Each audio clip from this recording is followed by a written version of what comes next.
অভিনেতা নাঈম ভীষণ গুণী একজন অভিনেতা আমরা জানি। তার বন্ধুর চরিত্রটি করতে যে আপনার আসলে কি ধরনের অভিজ্ঞতা হয়েছে?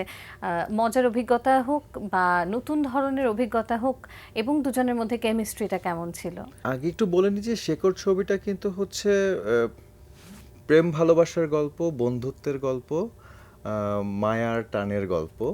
তো মূল ছবিটাই কিন্তু হচ্ছে যে আমাদের গল্পটাই হচ্ছে এই ছবির হিরো। এই ছবির মেইন শক্তি হচ্ছে আমাদের গল্প। আর নাঈম ভাইয়ের সাথে জার্নিটা বেশ দুর্দান্ত একটা জার্নি। আমরা পরপর দুটো ছবি একসাথে করেছি, এবং নাঈম ভাই খুব মিশুক মানুষ। আমাদের অনেক জার্নি আছে, আমরা কাজের বাইরেও প্রচুর ঘোরাফেরা করেছি, আড্ডা দিয়েছি, আমাদের সবসময় যোগাযোগ আছে, একটা বন্ধুত্বের মতোই সম্পর্ক আমাদের। চলুন দর্শক ফিরে যাই আমাদের আজকের অতিথি অভিনেতা নাফিস আহমেদের কাছে। আবারও ফিরে এলাম।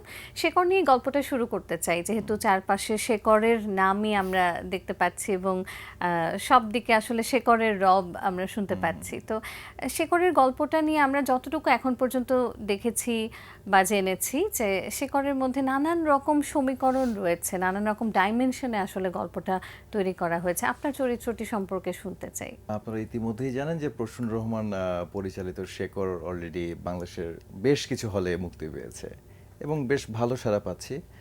শেকড় আসলে শেকড় ছবিটা মা, মাটি, বন্ধুত্ব, ভালোবাসা, প্রেম সব কিছু নিয়েই শেকড়ের গল্প। আসলে শেকড় বলতে তো আমরা মাকে বোঝাই, মাটিকে বোঝাই, দেশকে বোঝাই, সম্পর্ককে বোঝাই। তো সেই শেকড়টা নিয়েই গল্প। আর তাছাড়া সবচেয়ে বেশি শেকড়ের গল্পটা রিলেট করতে পারবেন প্রবাসে যে ভাই বোনরা আছেন, তারা সবচেয়ে বেশি রিলেট করতে পারবেন এই ছবিটা। আপনার চরিত্রটি একটা বন্ধুর চরিত্র, যতটুকু আমরা জানি। যদিও গল্পের বেশি সেই অংশগুলো আমরা বলবো না, কারণ অনেক দর্শকরাই হয়তো এখনো দেখেনি, তারা এখনো হয়তো হলে যেয়ে দেখবেন বা সামনে হয়তো অন্যান্য প্ল্যাটফর্মেও দেখতে পারবেন। তো সেই জায়গা থেকে বন্ধু, নাঈমের বন্ধু, অভিনেতা নাঈম ভীষণ গুণী একজন অভিনেতা আমরা জানি। তার বন্ধুর চরিত্রটি করতে যে আপনার আসলে কি ধরনের অভিজ্ঞতা হয়েছে? মজার অভিজ্ঞতা হোক বা নতুন ধরনের অভিজ্ঞতা হোক, এবং দুজনের মধ্যে কেমিস্ট্রিটা কেমন ছিল? আগে একটু বলে নিই যে শেকড় ছবিটা কিন্তু হচ্ছে প্রেম ভালোবাসার গল্প, বন্ধুত্বের গল্প, মায়ার টানের গল্প। তো মূল ছবিটাই কিন্তু হচ্ছে যে আমাদের গল্পটাই হচ্ছে এই ছবির হিরো। এই ছবির মেইন শক্তি হচ্ছে আমাদের গল্প। আর নাঈম ভাইয়ের সাথে জার্নিটা বেশ দুর্দান্ত একটা জার্নি। আমরা পরপর দুটো ছবি একসাথে করেছি, এবং নাঈম ভাই খুব মিশুক মানুষ। আমাদের অনেক জার্নি আছে, আমরা কাজের বাইরেও প্রচুর ঘোরাফেরা করেছি, আড্ডা দিয়েছি, আমাদের সবসময় যোগাযোগ আছে, একটা বন্ধুত্বের মতোই সম্পর্ক আমাদের। যদিও আমার বড় ভাই, কিন্তু আমাদের বন্ধুত্বপূর্ণ সম্পর্ক। সেই জায়গাটা থেকে আমাদের কাজটা করতে কষ্ট হয়নি। দুই বন্ধুর চরিত্রই তো করছি, দুজন বন্ধুর মান অভিমান টানাপোড়েন সব কিছু নিয়ে অন্যরকম একটা জার্নি তৈরি হয়েছে। এবং এই চরিত্র করতে যে দুজনের মধ্যে নিশ্চয়ই আন্তরিকতার জায়গাটা আরো অনেক বেশি গভীর হয়ে উঠেছে, তাই কি? তা তো অবশ্যই। কারণ হচ্ছে একটা কথা না বললেই নয়, এই শেকড় মুভিতে আমি যুক্ত হওয়ার পেছনে নাঈম ভাইয়ের অনেক হাত আছে। আচ্ছা। কারণ ডিরেক্টর যখন পছন্দ করেছেন, ডিরেক্টর এবং নাঈম ভাই দুজন মিলেই আমাকে পছন্দ করেছেন। সো এই ছবিতে যুক্ত হওয়ার পিছনে তার একটা হাত আছে। আপনি যেভাবে বলছিলেন যে গল্পটা আসলে শেকড় চলচ্চিত্রের মূল কেন্দ্রবিন্দু বা মূল শক্তি, তো সেই জায়গা থেকে আসলে গল্পের অনেকগুলো কারণ আছে দর্শক কেন চলচ্চিত্রটি দেখবে, কিন্তু তার বাইরেও আর কোনো বিশেষ কারণকে আপনি দর্শকের জন্য রাখতে চান কিনা বা জানাতে চান কিনা, যে দর্শকদের অবশ্যই কেন শেকড় দেখা উচিত? দর্শকরা প্রায়ই বলেন যে আমাদের সিনেমাতে এখন গল্প থাকে না, আমাদের নিজেদের গল্প তো থাকেই না, কোনো গল্পই থাকে না। তো সেই জায়গা থেকে আমি বলবো যে দর্শকরা যেহেতু এখন গল্প খুঁজছেন এবং সেই গল্প হচ্ছে শেকড়ে আছে। যদি বলি আমাদের দেশের গল্প, আমাদের চারপাশে ঘটে যাওয়া গল্প বা আমাদের জীবনের গল্প, সেটাই শেকড়ের মূল শক্তি এবং সেটার জন্যই দর্শকরা দেখবেন বা দেখছেন। নাফিসকে যে দর্শকরা বিভিন্ন সময় অন্যান্য চরিত্রতে দেখে থাকেন, এই চরিত্রটি দেখার পরে সেই দর্শকদের কাছ থেকে ফিডব্যাক কেমন আসে? সবার আগে আমার বন্ধুরা তো বেশ আমাকে আগেই ভালোবাসতো, এখন একটু বেশি ভালোবাসে। আর আমি বরাবরই একটু ভালোবাসার মানুষ, সেটা বন্ধুর প্রতি হোক, পরিবারের প্রতি হোক, প্রতিটা সম্পর্কের ক্ষেত্রে হোক। তো আমার গল্পটাই তো একটা ভালোবাসার জার্নি, বন্ধুর সাথে বন্ধুর ভালোবাসার জার্নিটা, মান অভিমান সব কিছু মিলিয়ে দর্শক পছন্দ করছেন এবং দর্শকের ভালো রেসপন্স পাচ্ছি আমি। এটা নিয়ে আসলে বোঝা যায় যে দর্শক কিভাবে নিচ্ছেন গল্পটা। চলচ্চিত্রটি নিয়ে কাজ শেষ হওয়ার পরেও তো নানান রকম জায়গায় আপনাদেরকে যেতে হয়েছে, সেটা প্রমোশনাল কারণে বা কিছু, সেখানে এমন কোনো ফিডব্যাক যেটা আপনার খুব ভালো লেগেছে? ছবিতে নাইম ভাই এবং আমার একটা ইমোশনাল পার্ট থাকে, যেখানে বন্ধুকে বলা হয় যে আবার যদি 12 বছর পরে আসো তাহলে কি আমাদের দেখা হবে, বা আমাকে এসে কি পাবা, বা আমি কি তোমাকে চিনতে পারবো, হয়তো চোখে ছানি পড়তে পারে। আর বেশ কিছু ইমোশনাল ডায়লগের সময় আমি দেখছি দর্শকরা ইমোশনাল হয়ে পড়ে, দর্শকদের চোখে পানি চলে আসে। বা আমরা যখন এই সিনটা করছিলাম, দুই বন্ধু হাওয়া করে কেঁদেছি, মানে নাইম ভাই আমি, এবং ডিরেক্টর কিন্তু এই শটটা কাটেনি, এক টেকেই রেখেছেন। বিকজ এমন একটা ইমোশনাল জায়গা তৈরি হয়েছিল, তখন আমাকে মনে হয়নি যে আমি অভিনয় করছি। দুই বন্ধুর মান অভিমান থেকে আবার ইমোশনভাবে কথা হচ্ছে যে বন্ধু চলে যাবে, আবার কি দেখা হবে আদৌ এই বন্ধুটার সাথে। ওইটা দর্শক অন্যভাবে নেয়, দর্শকের, আমার মনে হয় দর্শকের মন ভিজে যায়, এবং দর্শক সেই সিনটা নিয়ে আমাকে বলে, প্রশংসা করে, বা তারা আবেগী হয়ে যায়। শেকড় চলচ্চিত্র করতে যে আমার মনে হয় নানান ধরনের অভিজ্ঞতা তো হয়েছেই, নানান সেটা মজার হতে পারে, চ্যালেঞ্জিং হতে পারে। শুটিংটা বেশিরভাগ হয়েছে রাজশাহীতে যতদূর আমরা শুনেছি। তো এমন কোনো গল্প আছে কিনা যেটা এখনো দর্শকরা হয়তো জানেন না অনেকেই? অনেক গল্পই তো তৈরি হয়, অনেক গল্পই তৈরি হয়। তার মধ্যে হচ্ছে যে একটা গল্প বেশ মজার, আমরা তো একটা ফ্যামিলি হয়ে গেছিলাম। আপনারা জানেন ইতিমধ্যে যে এই ছবিতে আয়েশা খান অভিনয় করেছেন, নাইম ভাই, রৌনক রিপন, আমি, দিলার জামান আন্টি এবং আরও অনেকে। তো আমাদের এই কয়জন মিলেই তো একটা জার্নি, পুরো ছবিটার মধ্যে আমরা কাজ করেছি। তো দেখা যেত একটা সিন ছিল যে শুধু নাইম ভাই আর আয়েশা, ওদের সিনটা ছিল সারাদিন থেকে, আমার শ্যুটটা হয়ে পরে সন্ধ্যার পরে আমি ওদের সাথে অ্যাটেন্ড করবো। তো টিম আমাকে এমনভাবে মিস করছিল, আমাকে ফোন দিয়ে বলছে যে ভাই আমাদের তো গাড়ি একটাই আছে, আপনাকে কিন্তু সকালে নিয়ে যেতে হবে। তো আমি বললাম ভাই আমার তো সন্ধ্যার পরে সিন, তার মানে হচ্ছে রাতে, আমি কেন সকালে যাবো? বলছে একটাই গাড়ি ভাই, খুব ঝামেলায় আছে, টিমের টাকা পয়সা নাই, সো আপনাকে যেতে হবে। ওকে।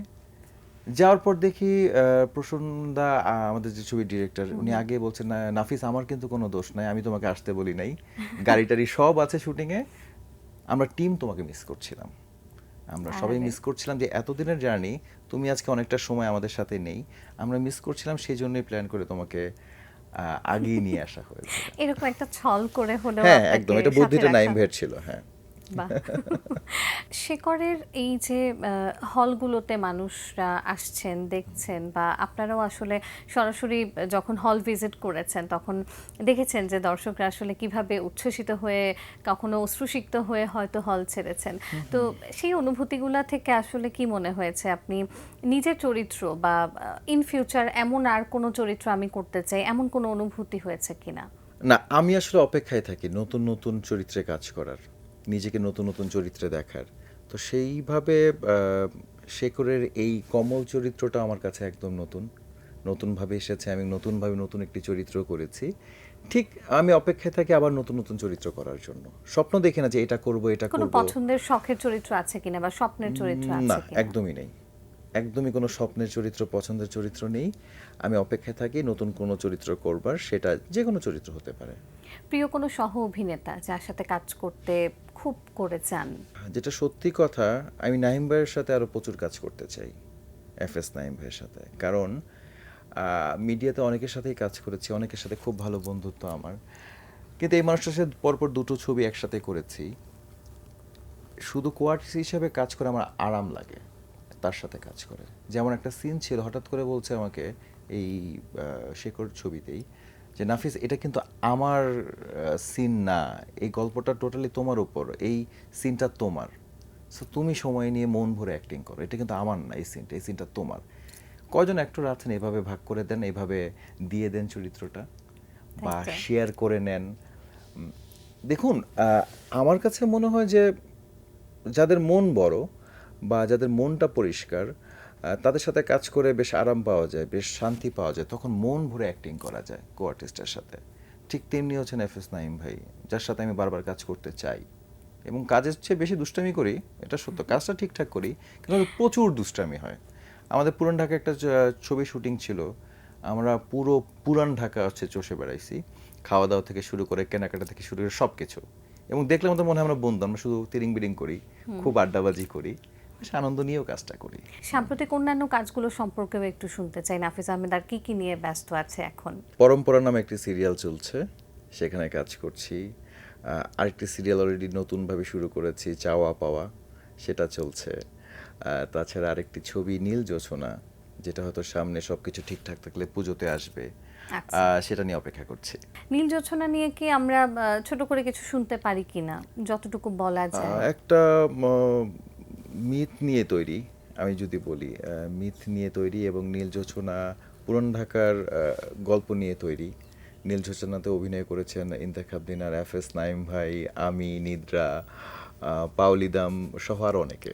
নীল জোছনা যদি আমরা সামনে পাই তাহলে তো বোঝাই যাবে যে কিভাবে আসলে এই দুটো চরিত্র, দুজন মানুষ কিভাবে একের পর এক দর্শকদেরকে চমৎকার সব অভিজ্ঞতা দিয়ে যাচ্ছে।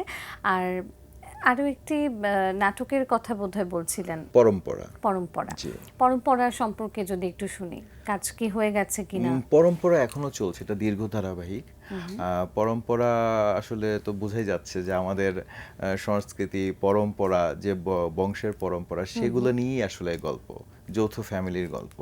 এখানে কাজ করেছেন অনেক গুণী গুণী শিল্পী, সেটা সুষমা সরকার, ডলি জহুর থেকে শুরু করে শতাব্দী ওয়াদুদ, আরও অনেকে। বিশাল পরিবারের গল্প হচ্ছে পরম্পরা, এবং প্রতিদিনের ধারাবাহিক। দর্শক দেখছেন, আমার চরিত্রের নাম হচ্ছে রাজীব। আমার কাছে মনে হয় যে দর্শক প্রায় রাস্তাঘাটে আমাকে রাজীব নামেই ডাকে। দর্শকরা হয়তো খুব রিলেটও করতে পারছেন রাজীব চরিত্রটির সাথে, তাই কি? হ্যাঁ, দর্শকের রেসপন্স, দর্শকের অনুভূতি যখন প্রকাশ করে তখন ভালো লাগে, এবং বোঝা যায় তারা দেখছেন, রাজীবকে পছন্দ করছেন। আপনি খল চরিত্রেও অভিনয় করেছেন, পাশাপাশি নানান ধরনের চরিত্রে তো কাজ করছেন। খল চরিত্রে অভিনয় করাটাও আপনি বেশ উপভোগ করেন, আপনি বলেছেন কোথাও কোথাও। সামনে আসলে কোন ধরনের চরিত্র বেশি করতে চান? কম বেশি কোনো ব্যাপার না, সেটা হচ্ছে যদি আমার কাছে মনে হয় কোনো চরিত্র আমি করতে পারবো, আমার তো একটা যোগ্যতার ব্যাপার আছে, যদি মনে হয় এটার জন্য আমি পারফেক্ট বা আমি করতে পারবো, আমি তখন সেই চরিত্রটা করি। আসলে কি যে যে কোনো চরিত্রই হোক, কাজ করার জায়গাটা যদি থাকে, ঠিকঠাক অভিনয় করার জায়গাটা যদি থাকে, আমার করতে সমস্যা নেই, আমি করতে চাই। সেটা নেগেটিভ হোক, পজিটিভ হোক, আমি করতে চাই। আমি অনেক চরিত্রে কাজ করতে চাই, নিজেকে আসলে দেখতে চাই যে আমি আদৌ পারছি কিনা। একটা শিল্পীর নিশ্চয়ই কাজই হচ্ছে একটা চরিত্রে আটকে না থেকে অনেক চরিত্রে কাজ করা, এবং আমি সেই কাজটা করতে চাই। সামনে যেই কাজগুলো আসছে সেগুলোর জন্য অনেক অনেক শুভকামনা থাকবে। নীল জোছনা নিয়ে হয়তো আমরা দিন প্রতিদিন আরও একটি কোনো পর্বে আপনার কাছ থেকে, সেটি মুক্তির পরে আড্ডা দেব, গল্প শুনবো। একদম আড্ডার শেষ প্রান্তে এসে দর্শকদের উদ্দেশ্যে কি বলতে চাইবেন? দর্শক, আমি নাফিস আহমেদ। আমার একটি চলচ্চিত্র আপনার পাশের হলেই চলছে, শেকর। আমি অনুরোধ করব আমার এই ছবিটি দেখার, আশা করি আপনাদের ভালো লাগবে। ধন্যবাদ বাংলা ভিশনকে। অনেক ধন্যবাদ আজকে আমাদের সাথে যুক্ত হবার জন্য। খুব ভালো থাকবেন আশা করছি। আপনিও ভালো থাকবেন। প্রিয় দর্শক, এতক্ষণ কথা ছিল অতিথির সঙ্গে, এবার সময় হলো বিদায় নেবার। আমাদের অনুষ্ঠান সম্পর্কে আপনার যে কোনো মতামত কিংবা পরামর্শ জানাতে লিখুন এই ঠিকানায়। প্রযোজক দিন প্রতিদিন, Bangla Vision, Noor Tower, 110 Birottam CR Dutta Road, Dhaka 1205, phone 96320303 থেকে 4। আমাদের ইমেল অ্যাড্রেস dinprotidin@banglavision.tv। একটি ভালো বই হলো বর্তমান ও চিরকালের জন্য উৎকৃষ্ট বন্ধু। না, আমার কথা নয়, বলেছেন দার্শনিক এফ টুপার। আসুন আমরা সবাই মিলে আমাদের সাধ্যমতো বই কিনি, নিজে বই পড়ি, প্রিয়জনকেও বই উপহার দিই। সবাই ভালো থাকুন, সুস্থ সুন্দর থাকুন। আজ সারাদিন সবার জন্য শুভ হোক।